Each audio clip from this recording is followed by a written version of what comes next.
petite, je pense qu'à danser.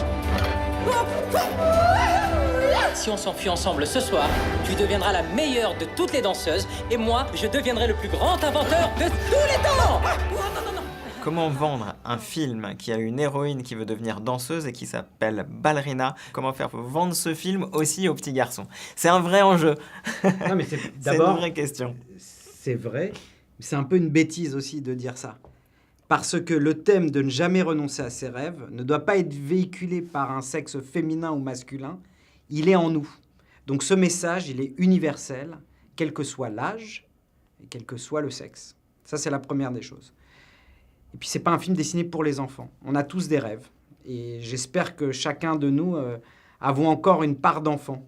Une part d'enfant qui a besoin de sa belle histoire avant d'aller se coucher.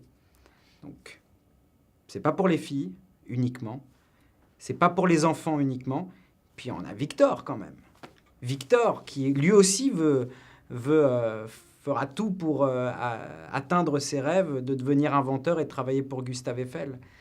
Donc, effectivement, ça s'appelle Ballerina, c'est de la danse classique, mais c'est une histoire sublime, avec des thèmes universels. Et encore une fois, filles, garçons, père et mère, on ressort de ce film et on est heureux. T'as un plan? Un plan infaillible. Bye bye.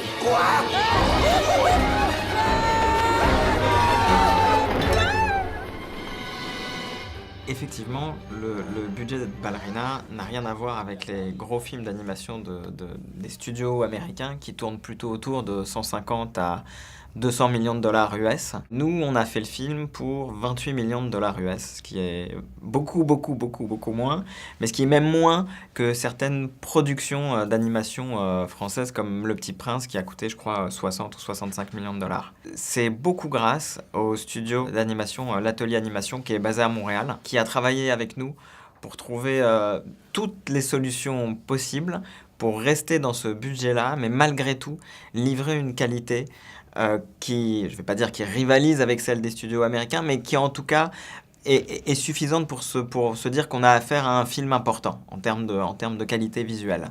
Tu n'as qu'une adversaire, Camille. Sa technique est parfaite. Tendu, plié. Et le mot perdre ne fait pas partie de son vocabulaire. Demain matin, entraînement à 5 heures. 5 heures du matin. Moi, je suis une étoile, alors que toi, tu ne brilleras jamais. Tu dois apprendre à maîtriser ton verbe. C'était un enjeu. On fait un film sur la danse classique. Si on rate la partie danse, ben on a tout raté. On a eu déjà 2 chorégraphes uniques. Aurélie Dupont et Jérémy Bélingard, qui étaient à l'époque danseurs étoiles à l'Opéra de Paris. Aujourd'hui, Aurélie Dupont est la directrice de l'Opéra de Paris. Donc, en termes de connaissances et de références académiques, on ne pouvait pas avoir plus haut. Puis on a eu un directeur d'animation, Théo Dorty, qui a travaillé avec les chorégraphes pour recréer le mouvement parfait. On n'est pas en motion capture. On n'est pas dans un mouvement réaliste. On est dans un mouvement animé. Et là, ça a été des heures de travail pour comment transformer un mouvement réaliste en un mouvement animé. Quand on a essayé de coller parfaitement aux mouvements et aux chorégraphies des danseurs, mais finalement le rendu en animation n'était pas si spectaculaire que ça. Donc il a fallu tout multiplier par 2. Les vitesses d'exécution des pirouettes, les hauteurs des sauts. On a tout sublimé pour qu'à l'image, ce soit aussi impressionnant. Alors je l'aurai jamais, ce rôle. Si tu l'auras, tu as dans le cœur quelque chose qu'elle n'aura jamais. La passion.